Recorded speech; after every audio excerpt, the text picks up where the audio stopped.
Morning, good afternoon, and good evening, wherever you are in the world. Thank you for tuning in today to a very hot topic right now, talking about trade, very aspects of trade. It's US-Mexico, US-Canada, USMCA, immigration, and what's really happening at the border for you to determine what you need to do for your business. So welcome to our conversation today. My name is Doug Brunke. I'm the CEO and founder of Global Chamber.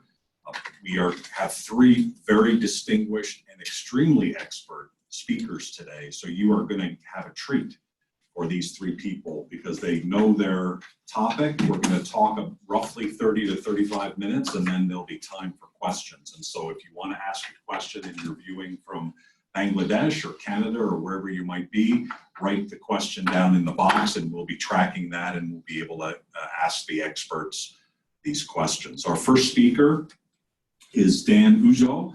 He focuses on USMCA, what's happening with that in trade and policy. He's the practice group chair for international regional practices at Dickinson, Wright. He's a very busy guy because he's very involved in a lot of different aspects of business and trade. He's an international trade and customs lawyer on steroids to some extent, the most powerful one you probably will ever meet. He focuses in on Canada-US matters, but he works involved with all sorts of things, including our conversation today about North America. He assists clients with customs and compliance, corporate restructuring, M&A, taxation, business immigration, IP protection, financial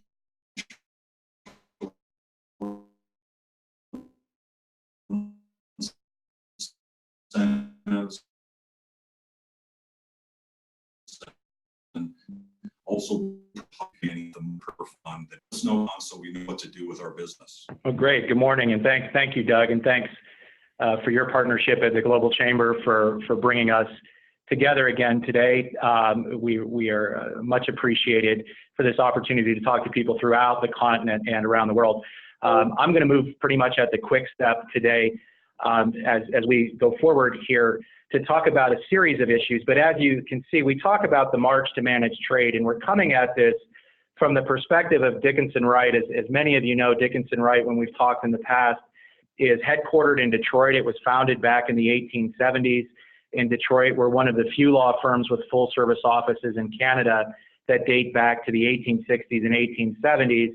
And if you look at our geographic footprint here on the map, that we are in the key North American trading corridors. We've been doing US-Mexico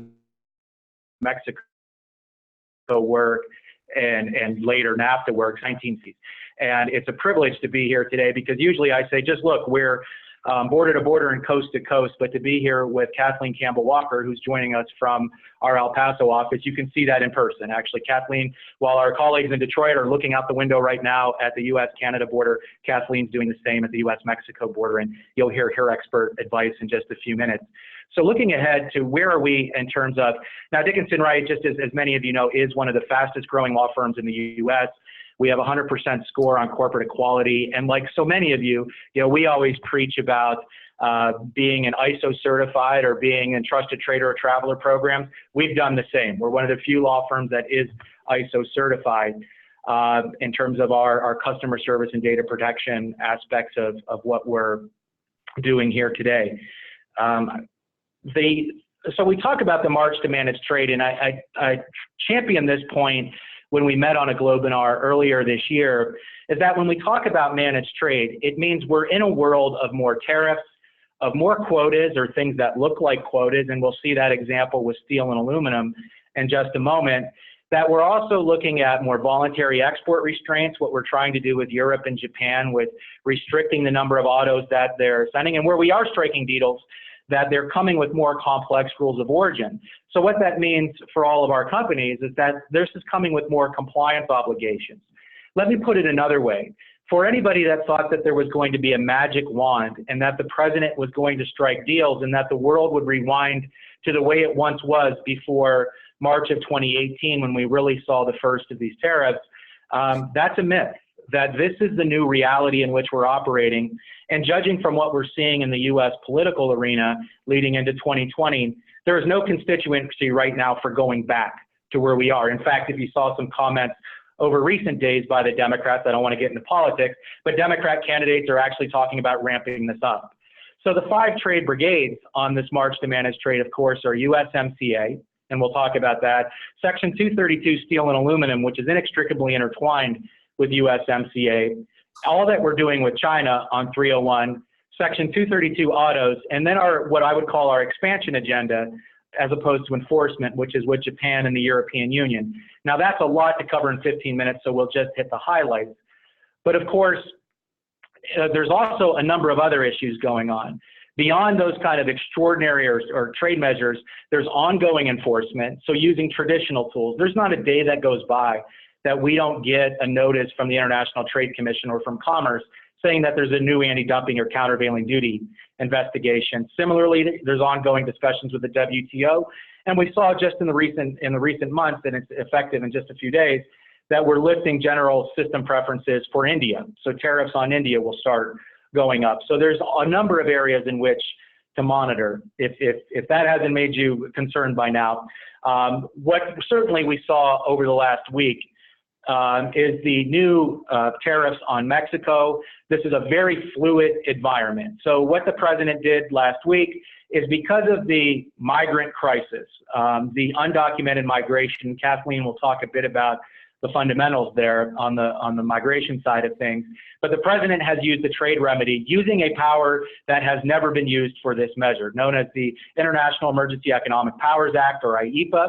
It's a successor to the Trading with the Enemy Act that goes back to World War I. We actually have 30 to 40 national emergencies undergoing right now, including when Iran took the embassy, U.S. embassy in the late 1970s. That is still a national emergency under IEEPA, but this has never been used. IEEPA has never been used to oppose tariffs on one country. Now, the Nixon administration did use the Trading with the Enemy Act to put tariffs on in the early 70s, and that power was upheld by the Supreme Court. Very similar language in the IEEPA, but all of that, suffice it to summarize, this is a broad grant of authority that Congress has given to the president over the years to impose tariffs. I'm just having a little bit of trouble moving the slide here. When we look at what the tariffs that are coming, you can see this is supposed to come into effect next Monday at 5% tariffs, and then a sliding scale each month up to 25%. The question is, what's going to happen? Will this happen? There are discussions going on as we speak between a delegation from Mexico and the United States. There's a meeting today with Vice President Pence as well as Secretary Pompeo. And Peter Navarro, one of the president's advisor, has just said, maybe we don't need to do these tariffs. So stay tuned to see how things go. But the next step in this process would be to advise, there will be an executive order or a Federal Register notice that'll set the scope. Because as of right now, all we saw was a press release last week that this will target all imports from Mexico. So that raises some very significant questions as to what is included in all imports of Mexico. So for example, transshipments, those of you that are sending goods from the United States to Mexico and back, will those be hit? Under the scope of the authority we see now, yes. Bringing in shipments from overseas, for example, from Japan or elsewhere, doing some transformative activity in Mexico and shipping back, those would be hit. Maquiladoras. Bonded warehouses may be the one escape clause here, and we'll see how that goes. And then the other set of concerns are the procedural aspects of all of this. We are now going to see volumes of shipments that are at 0% duty, now not only having to file manifests, but also having to pay duties. And you'll have kind of amateurs into the system or first-time users of ACE and others having to pay duties. So what do we expect? Where we are already seeing extensive delays at the U.S.-Mexico border because U.S. Customs had moved some of their commercial officers to deal with the humanitarian issues. We were just starting to see the light at the tunnel, at the end of the tunnel there. We are now moving into a scenario where we could see increased delays. And that's actually happening this week. Many companies are rushing to get product over and get goods over, so we're already seeing increased delays this week. Now, what could be a proactive or preventative measure? There's a lot of talk that Congress may step in right now. There does need to be a joint resolution from Congress saying that this is not a national emergency. That needs to be veto-proof, so 2/3 of the House and Senate. Good luck with that, although if this did happen once earlier this year, in a different matter where Congress did step in and say there is not a national emergency at the border. Will we see that again? This really puts particularly Republicans in a tough spot in having to choose border immigration versus trade and tariffs. And by the way, under IEPA and its precursors, we have never seen Congress remove a national emergency. There is talk, if the 5% tariffs go on, there will be legal challenges. But as I mentioned before, this authority has been well recognized to be broad, but what we may see is some arguments that that the president didn't follow some of the procedures that are in place. Again, that'll likely take time. And as I said just a moment ago, right now the ball is really in Mexico's court.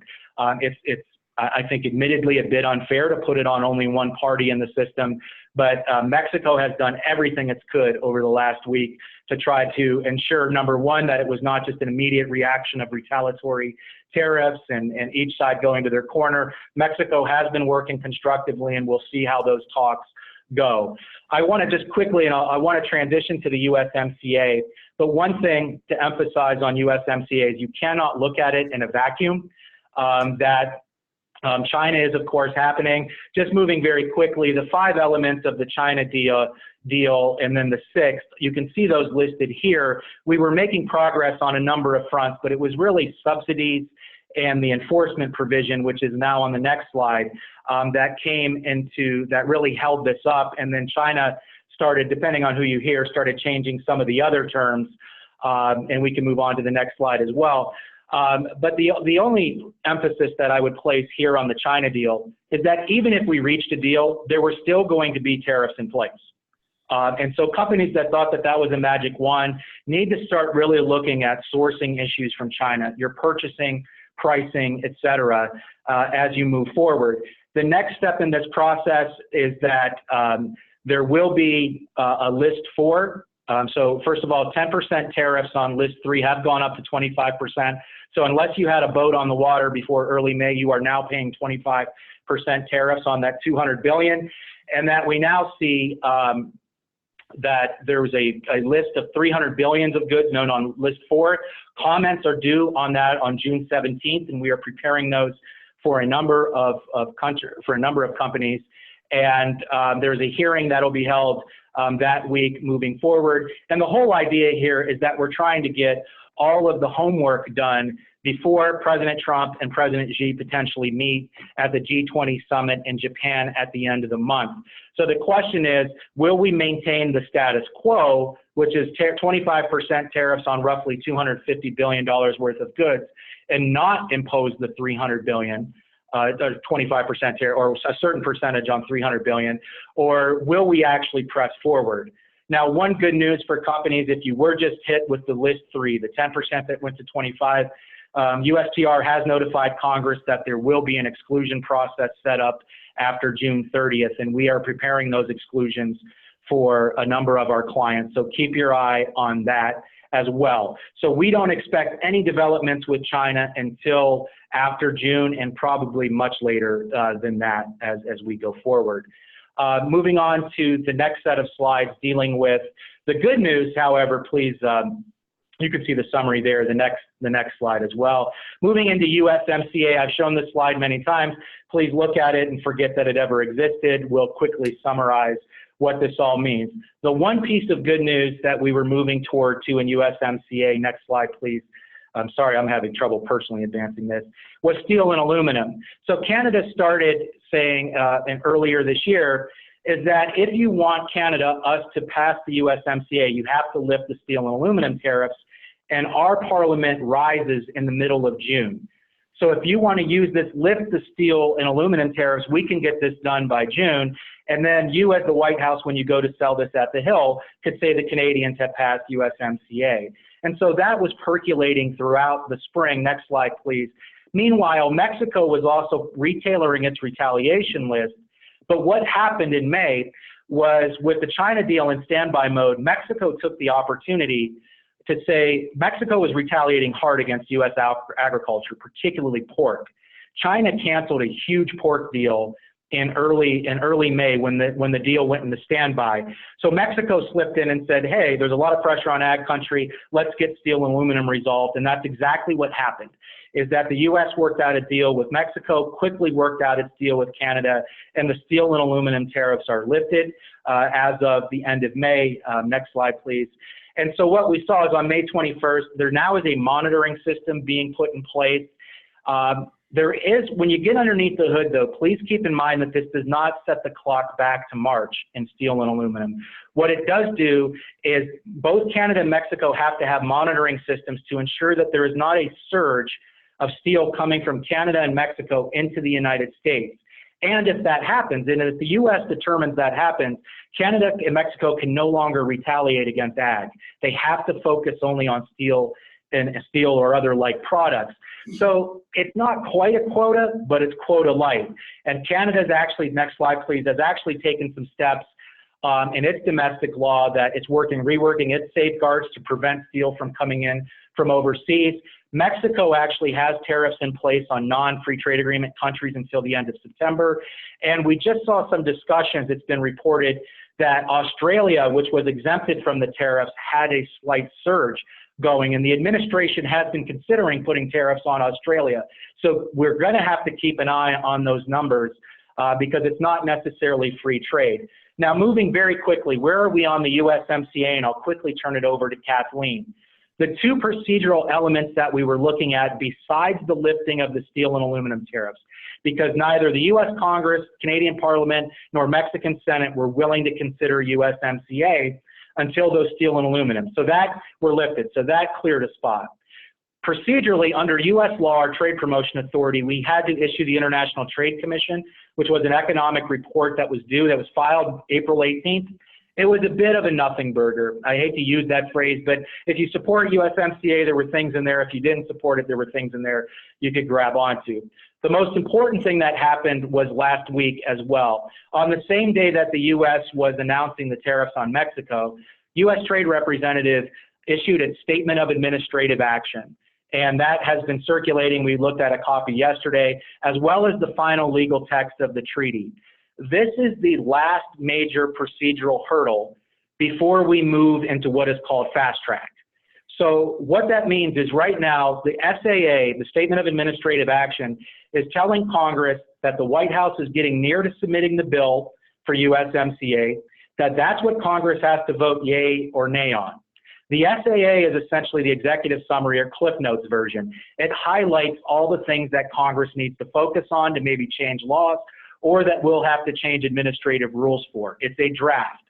The Congress, in particular Speaker Pelosi, was upset that it was filed. In her view, there were still a number of outstanding issues and that this should not have been filed until the White House and Congress had worked it out. The response was, as you look at the SAA, there are things in brackets. And certain things that are in brackets I'll talk about in a minute, but just from a timing component, there is now a 30-day window before Congress can consider the implementing text. So the implementing text can't even be sent to Congress for 30 days, and it has to be on a day that both houses of Congress are in session, so the House and Senate. Because of the 4th of July recess, the earliest that this implementing bill can be sent is July 9th, and that's when fast track starts. However, the House recesses on July 26th. The Senate recesses for the month of August a week later. So we basically have from July 9th to July 26th to get a vote on USMCA if we want to get it done this summer. Final points, what are the outstanding issues that are out there? Labor issues. Mexico's labor reform came into force earlier this spring. It actually, in some cases, has stronger labor protections than U.S. law provides to workers. And I think there's an education process going on right now with members of Congress. There's a congressional delegation heading to Mexico this week, or a staffer delegation, and at the end of the month, congressional committees will be down. But just letting you know that that's all happening in June. There's still a lot of work to do between then and July 26th, right? Enforcement is a large issue in the Statement of Administrative Action.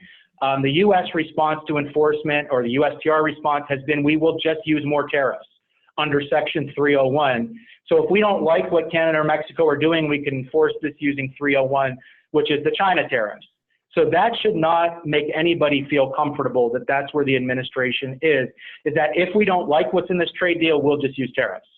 And so there are other proposals. If you can go back to this slide, and I'm actually going to wrap up on the slide here.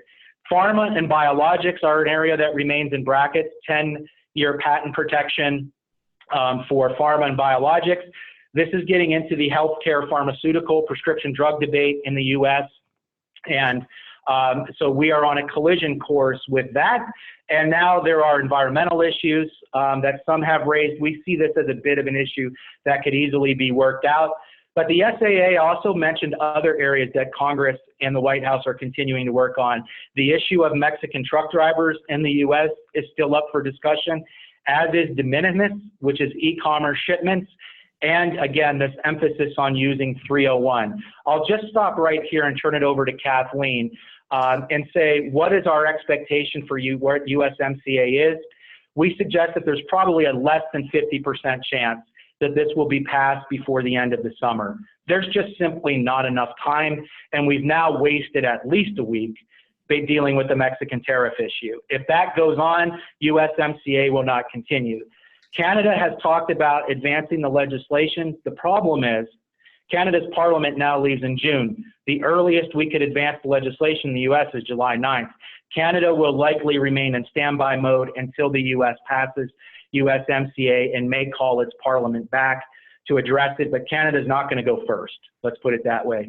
Mexico has said that it will pass USMCA, but again, I think by the time it works through the Mexican Senate and that process, if the US is done in July, Mexico will go and then Canada will go. But if not, I think we're really looking at the fall. You get into election year 2020 politics, and I think it's highly unlikely unless you see some kind of omnibus deal where we start trading things like DACA, infrastructure, and USMCA. If not, you can look at USMCA to be in the lame duck of 2020 or beyond. Not optimistic news there, but that's the reality of the calendar in which we're living. And with that, there is a more extensive presentation. You can have these slides that get into some of the specifics of USMCA. We plan on working with the Global Chamber and as well as Dickinson Wright and talking about very specific provisions going forward as we get into compliance. But compliance may be a little bit ahead of the game right now until we see really how this all shakes out over the next month to 6 weeks. So with that, I turn it over to you, Kathleen. Thank you, Dan. That was tremendous. I'm busy. So Kathleen, you're in El Paso. You're a member in immigration of the practice group co-chair at Dickinson, right? You've got 30 years of immigration law experience. You're one of 11 lawyers in the US ranked in the band 1 of the Chambers and Partners Independent Lawyer Ranking Service and Global Guide. And Luis has not met you, but before we were setting this up, Luis asked who else is speaking. He of course knows Dan. And I said, do you know Kathleen Walker? He says, I haven't met her yet, but I know her reputation advances in meeting her. So you have a great reputation in not just in Texas and El Paso, but across the region. So thanks for all your work, and we look forward to hearing more about what's happening on the immigration side of things. Well, Doug, first of all, thank you very much for the opportunity, and Luis, thanks also for the kind words.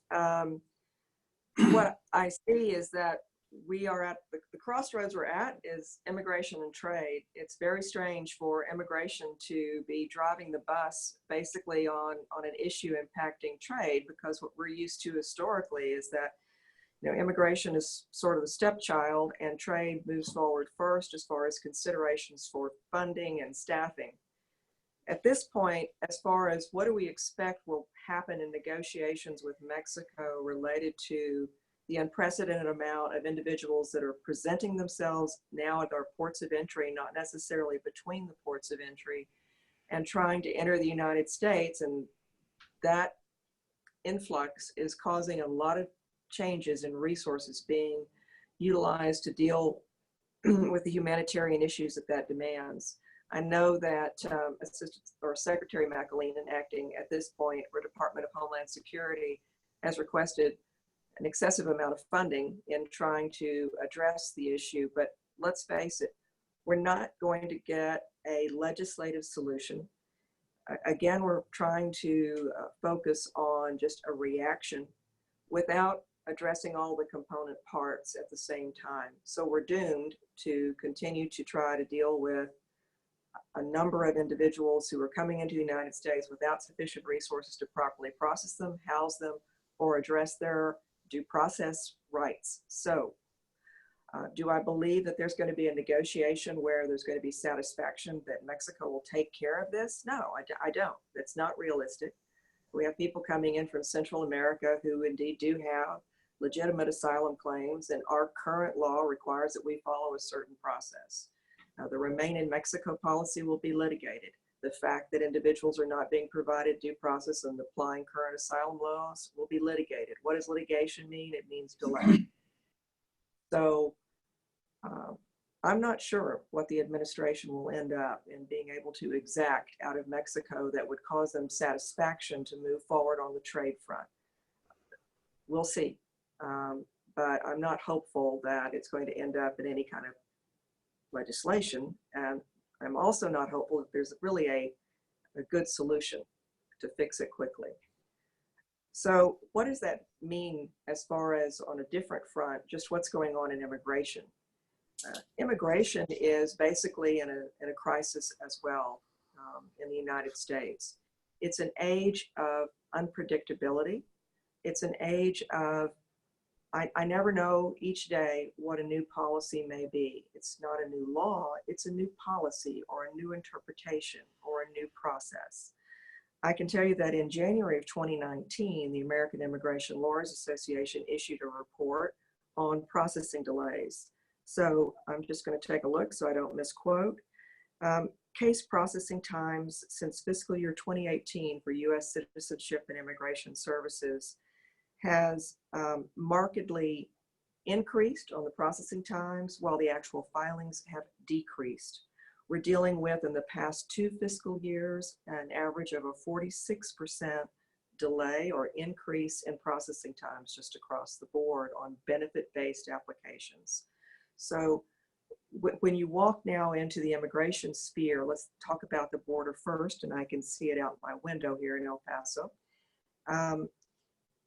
Things like B1 admissions, business visitor admissions. Of course, we know that Customs and Border Protection can deny or approve your admission to the United States each time you apply.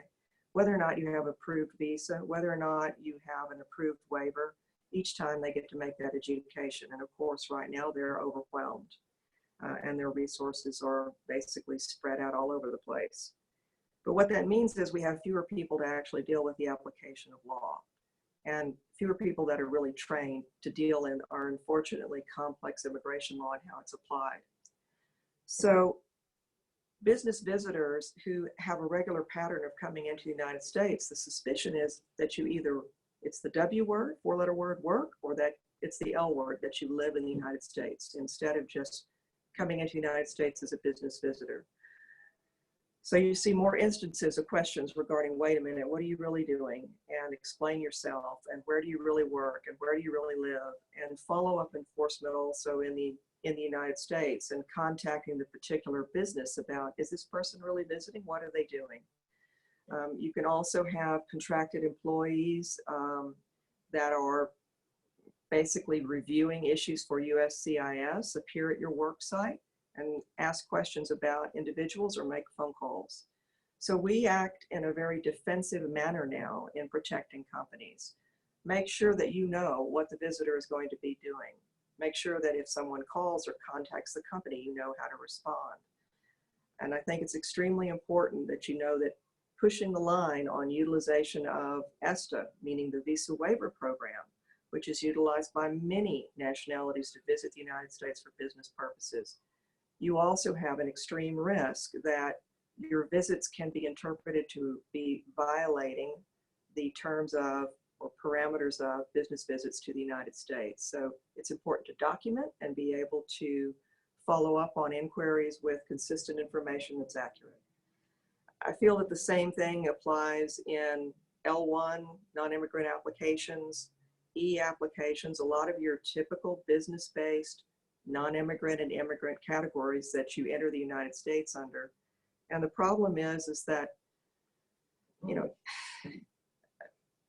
the Customs and Border Protection officer, who's the person adjudicating, or the Department of State consular officer who's adjudicating, they're looking at a set number of issues or set number of facts that you're presenting to them and they're addressing. You have a few minutes to address the responses to them.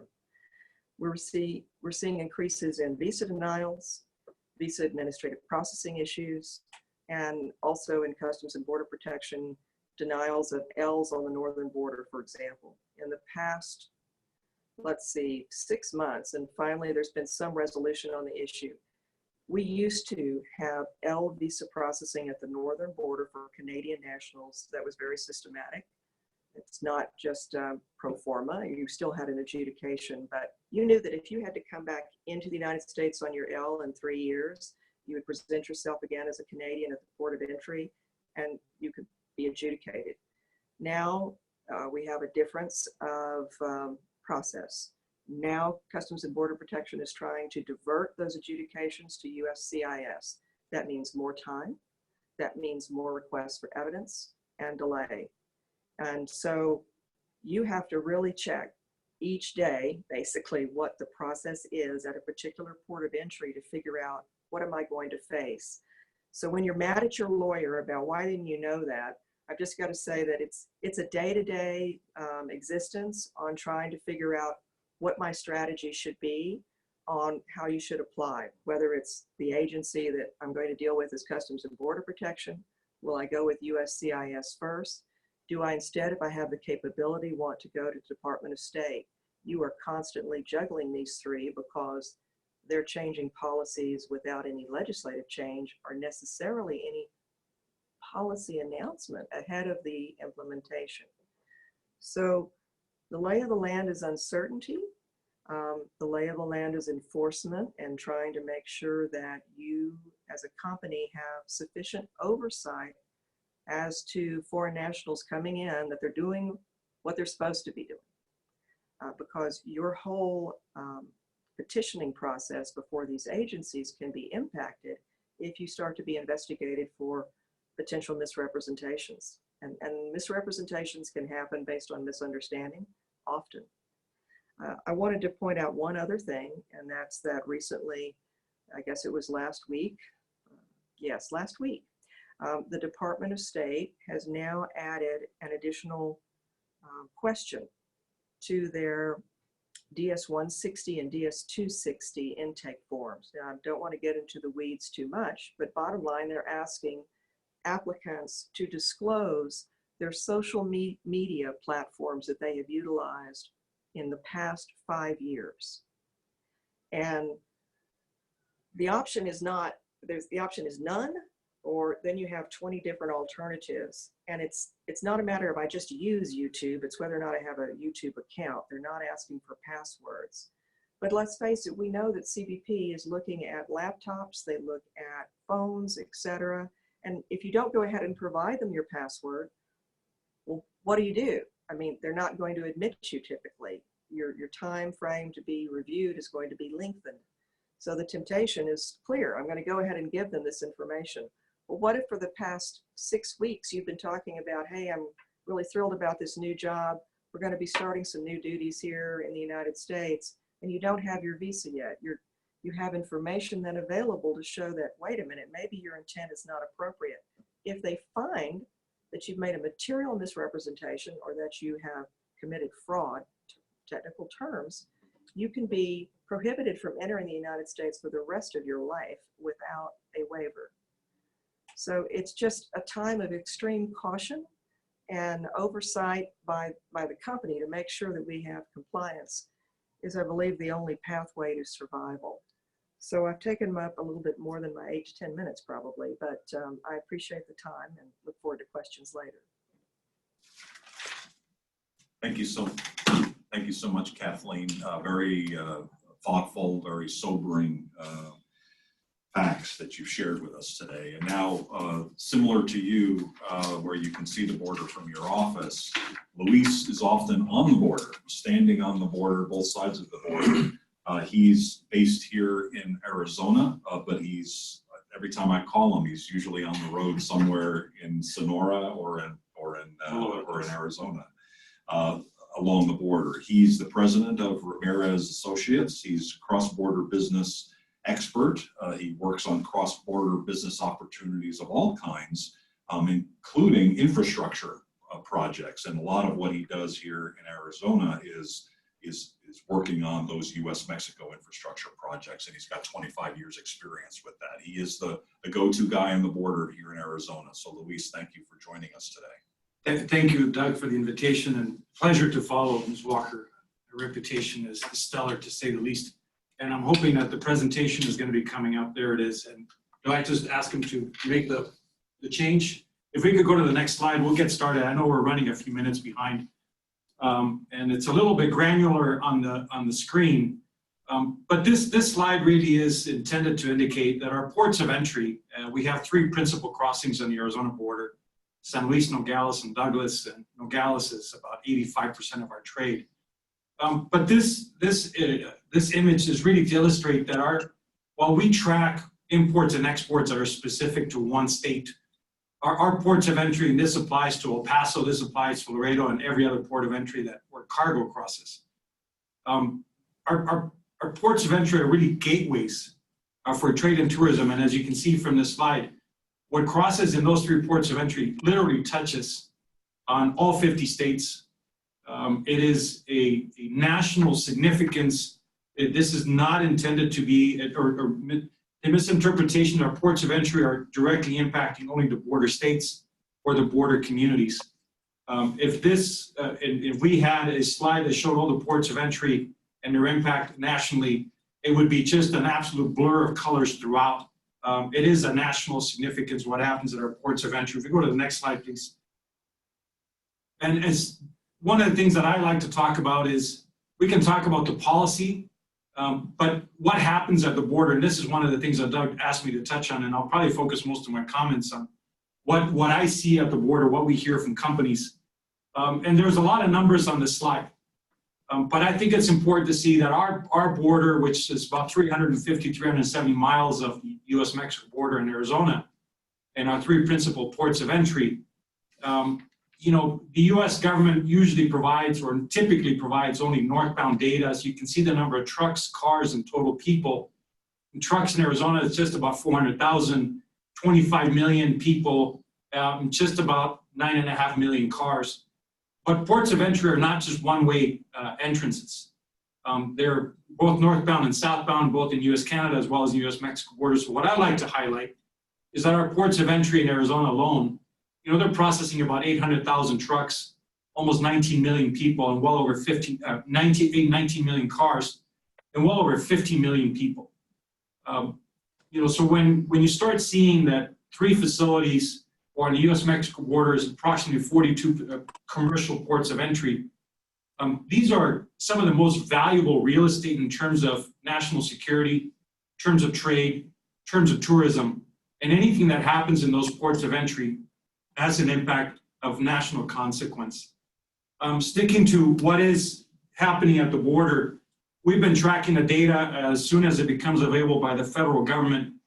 And if you recall, towards the last quarter of 2018, probably around September, October, we started seeing the announcement of what I'll call enhanced enforcement activities on the border. And we can almost see to the day that border wait times started increasing for both people and trucks.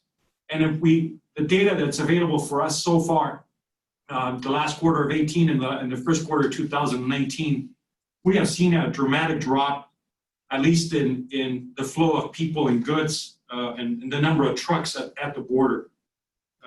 And almost in every measure in the Arizona ports of entry, we've seen a substantial drop, and I can go into extensive amounts in the data. But it is significant. Both Dan and Ms. Walker have already addressed the issue of staffing at our ports of entry, and the changes, for instance, in applications for different visa status. I'll tell you that at the border, we're talking about 50 million people. We are seeing an enhanced inspection of primary. There's a primary inspection and secondary inspection.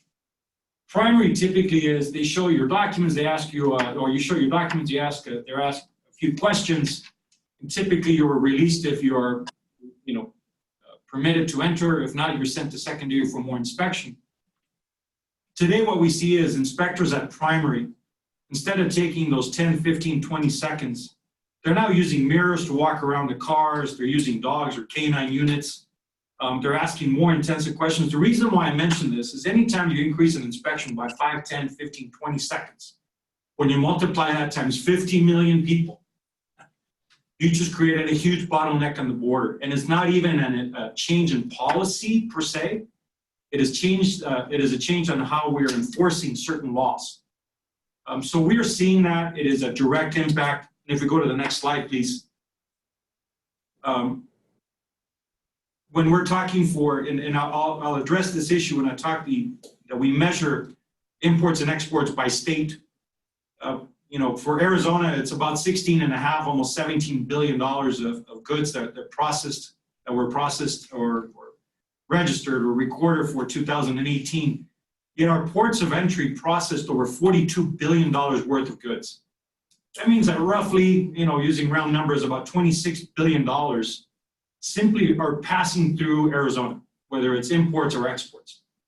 The other 26 billion is going all over North America, and the same by larger numbers can be said about El Paso, Laredo, and McAllen. I think this is an important issue when we're talking about what is happening at the border. Next slide, please. And again, some of these pictures are going to be difficult to see, but if you look at the line in the middle, that's the US-Mexico border, and the port of entry is up on the left corner, top left corner of the picture. If you look along the line on the border, you can see a long, long line of cars. And this is what we see at the border. This is what we live with on a daily basis. The infrastructure challenges at the ports of entry is tremendous. And while we're having debates of ratification of the USMCA, extensions of new policies and new trade wars, what happens at the border is critical. If any of these new provisions, new agreements are coming into effect, without the appropriate staffing and infrastructure, you can have all the most beautiful policies, but still people and goods can't get across. And that's where we focus, and that's where a lot of my day-to-day happens. And if we quickly run through the slides, you see the long line of cars. The next slide, please. So we're now looking at building new facilities. Here is the Douglas, and existing port is the Wright blue dot on the map. We're proposing a new port of entry over on the left side of the image, about 5 miles to the west. Next slide, please. So we're now looking at how do we design the new ports of entry. Limited funding on both sides of the border. So we're looking at unified cargo processing, which is a program that was started here in Arizona at Nogales in 2016. Since then, it has expanded. And in essence, for business people, this may seem logical, but for the federal governments, it wasn't necessarily. And that's where you have both US and Mexican customs officials inside a single booth. So the truck stopped only once versus stopped by Mexico, inspected, primary, secondary, potentially getting to a queue at the border, then primary and secondary in the US. Here we have at primary both US and Mexican officials, and then also at secondary. So we're now looking at how do we take that concept and apply it to future infrastructure, and that's what you have here.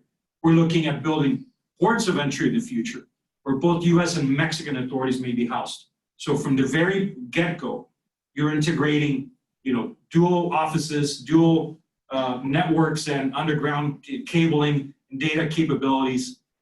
So it is, it is radically changing how we're approaching the border in the future.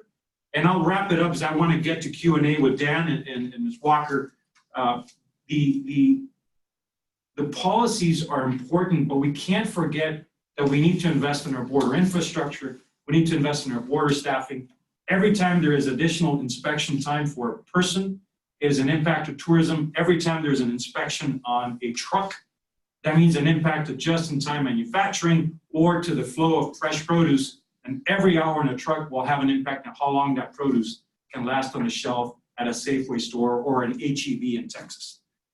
So with that, I will turn over the rest of the time for Q&A, Doug, and I'm happy to participate in the dialogue. Fantastic. Thank you very much. So we do have some questions coming in. And so the first one I honestly didn't quite capture. It's from Greg. But I have the macro picture, and that is it's going back to politics. And Dan, maybe this was more for during your section and what was covered regarding USMCA. There are issues, including and this issue of fabricated steel dumping question on the Canadian side that could become a national election in the October elections. And so I remember you talking about this in the past, where the U.S. has elections, and that impacted the last couple years, and now we've got the Canadian election coming up. We had the Mexican election last year. Are there issues like this fabricated steel issue with Canada and others that you would imagine to be quite troublesome on the Canadian side or on any side relative to this timeline that you laid out, either this July or a whole year delay? Yeah, that's a great question, and thanks. Just on the specific issue of fabricated steel, this is one of those enforcement mechanisms that I talked about that's kind of outside of everything else. Is that while all of this is going on, the U.S. U.S. Industry Association, Steel Association, actually brought a claim to the Commerce Department, and Commerce found that China, Mexico, and Canadian fabricated steel were being allegedly dumped. And so now we're moving through that process. That process is just going to work itself out through the normal processes of industry, through the Commerce Department and ultimately the International Trade Commission. I don't see a scenario where Canada would say we're holding up USMCA until we get fabricated steel resolved. In fact, I think just from what we're seeing as Canada is moving in the opposite direction, which is doing everything it can to show the United States that it's closing that back door. And reasonable minds can disagree whether there was a back door or not to China through Canada and or Mexico. And so we're actually seeing Canada introduce new legislation just within the last couple of days, as I mentioned, to make it easier for Canada to put duties on steel coming from overseas. So I don't see Canada saying, hey, we got another irritant with the U.S. We're going to hold up USMCA. Just on the election, keep in mind, the Canadian Parliament rises in June. As I said, the election is scheduled for October. One of the realities is after that election happens, now it's not like our system where in the U.S. where elections go on forever, particularly in my home state of Ohio and increasingly in Arizona as well, where it's always election season. But in Canada, their elections are about 6 weeks. So about September, August, the writ will drop. Nothing can happen, frankly, in Canada during that period of time from a government perspective. And then the new government, whether it stays Justin Trudeau's government or moves in a different direction, that likely would not sit until 2020, the early part of 2020. So I think to some extent we've missed the window for Canada to ratify USMCA unless there's some type of extraordinary circumstance. But I think the political issue there, just to wrap up, I think all parties in Canada just want to get this behind them and move on to other domestic issues. I don't think as of right now we'll see this as a large election issue. Okay, very good. This is a question primarily, I think, for Dan, you, and Kathleen regarding kind of the day-to-day activity of a business. So say you're a U.S. company and you're impacted by these issues that are happening. How do they interact with you? And how would you recommend them planning both on the trade side and the immigration side? And I'd like you also to address it for a foreign company in the U.S. Say you're a Japanese or a Chinese company in Detroit and all this stuff is happening around you. There may be another layer of complexity for the Chinese company. How do you handle kind of what's going on both on the trade side and the immigration side, your supply chain and people? And should they be on the phone with you every day, or should they be reading certain things? Or I mean, if you're an executive of a company, how do you proceed? Read as much as possible. Maybe you can direct them to certain things, and then what else should they be doing? Well, Go ahead. if you don't mind, make a couple of quick comments. I mean, I think you have to prepare for delay and you have to prepare for change. So that would mean that anytime if you're talking about a transfer of an individual, you need to backfill with additional time. And you need to be cautious about trying to push the envelope on being too aggressive on utilizing some visa categories, like I mentioned earlier, as a visitor, because that can cause repercussions for the entire company. So what we try to do is we have a blog and we have client alerts for our clients that we send out. And then we have individuals that are, we recommend certain trade organizations that they become a member of in order to be able to receive updates. But as far as just my relationship with our clients, we try to provide them updates, but the bottom line is prepare for change, expect to be frustrated, and we have to prepare more than we ever have in the past in order to try to get something approved. Dan, I'll just refer to you. Any other comment on that one from a trade perspective? Yeah, I would just echo, I would echo what Kathleen just said. I mean, last week when the Mexican tariffs were up, we put a notice out at 1:30 in the morning to all of our clients, just explaining how this all came about. And we're constantly providing updates through our client alerts blogs. Anybody on this webinar, feel free to send us a note and we'll get you added to that list. But just amplifying what Kathleen said is putting your head in the sand is not an option right now. The world is changing. This is the new normal. So, hiding from it isn't going to help you. You have to pick up the phone. There's always a fear of calling a lawyer or a service provider that the meter's running. That's just not how we practice. We'll get on the line with you, see if there are issues, and then we go from there. But just doing nothing is not an option right now. You're going to get caught in the jet wash. Okay, very good. The next question sort of relates a little bit like that. It goes to all three of you, and it's actually addressed to you, Luis, regarding the initiatives you spoke about, regarding how an individual or a business can impact what's happening. Maybe talk to their elected officials. What can an individual person do? And I'd like to segue that into another question that we have for Dan and Kathleen relative to for a business to impact, whether it's a specific product or shipment or whether it's a specific tariff. Dan, you talked about the June deadline for getting input into the U.S. government. How should a business work on those types of things? But let's first start with the border issues. How does a person get involved? Let me just, and I was just gonna, I think it's a perfect segue from what was just mentioned.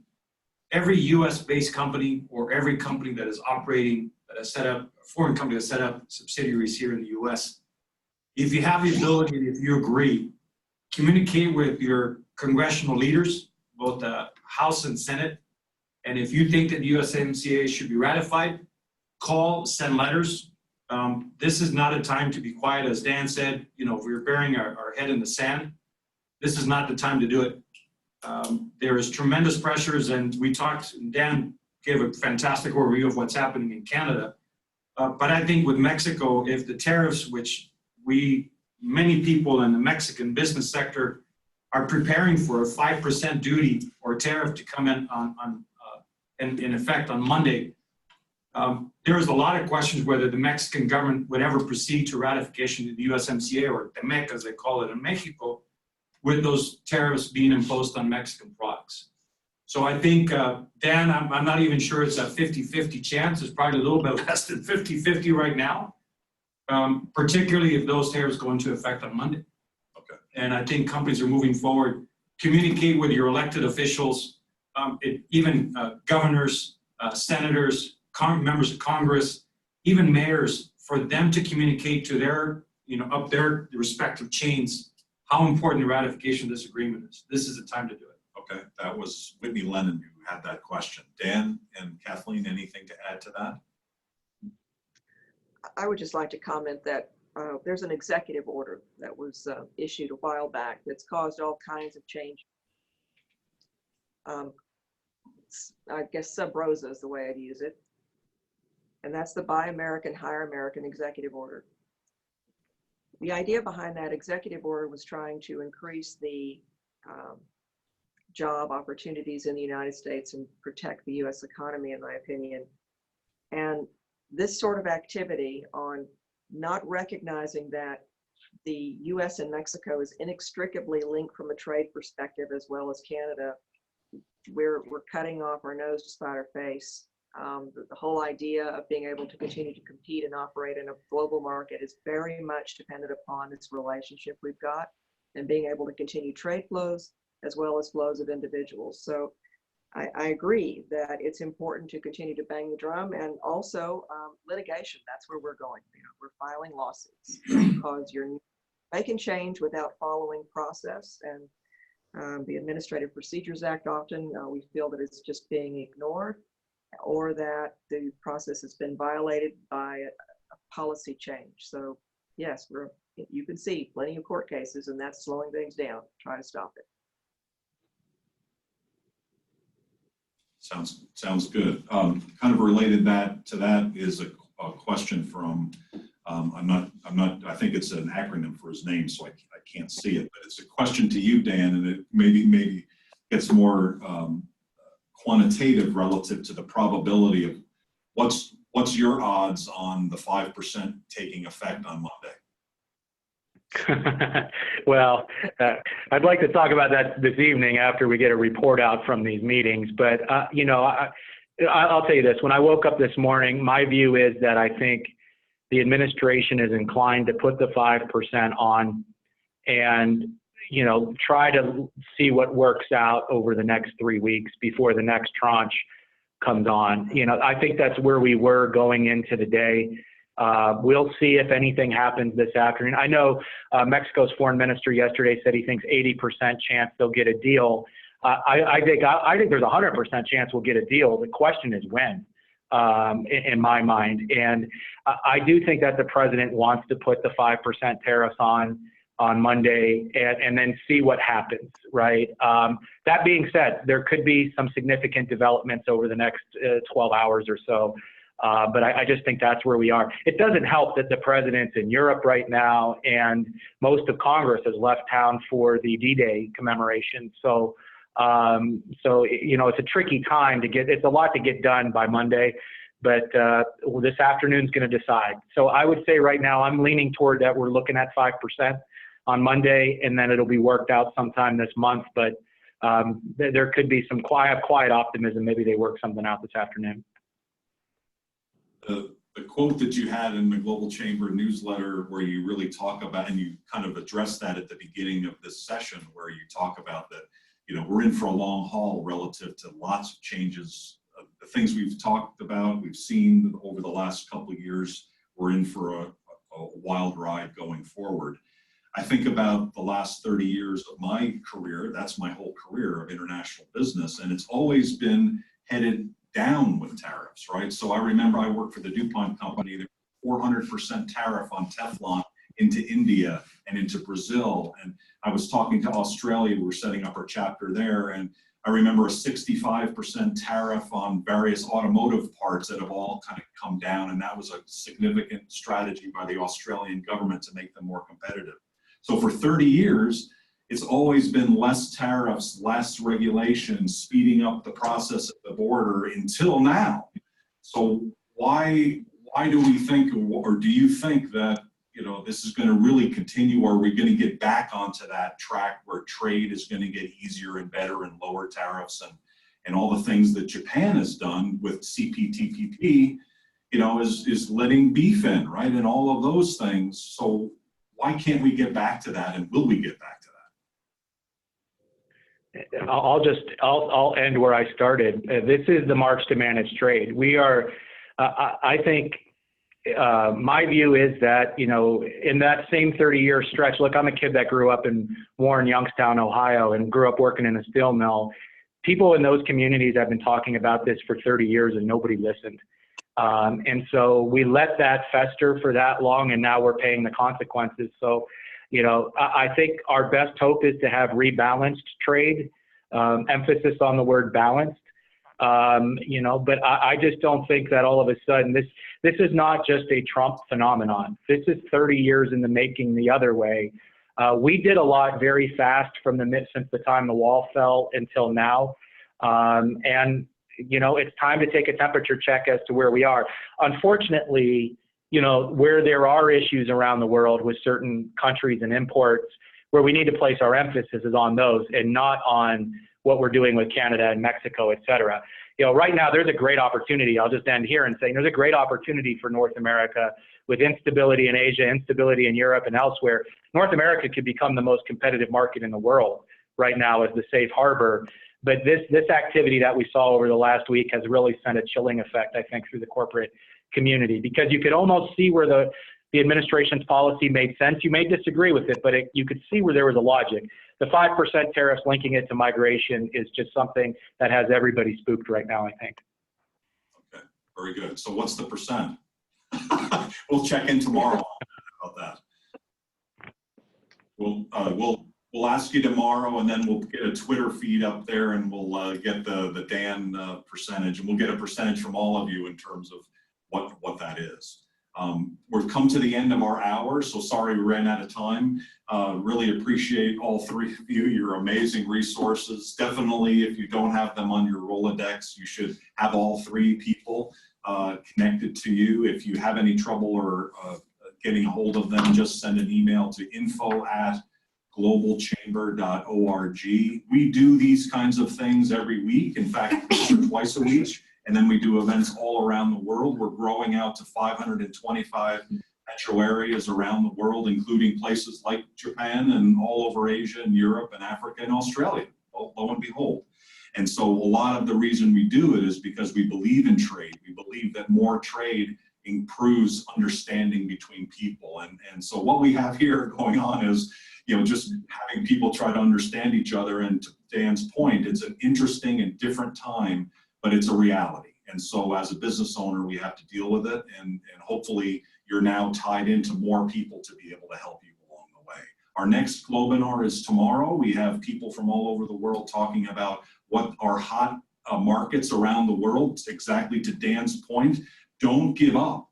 You know, stay aggressive in terms of your actions in the world.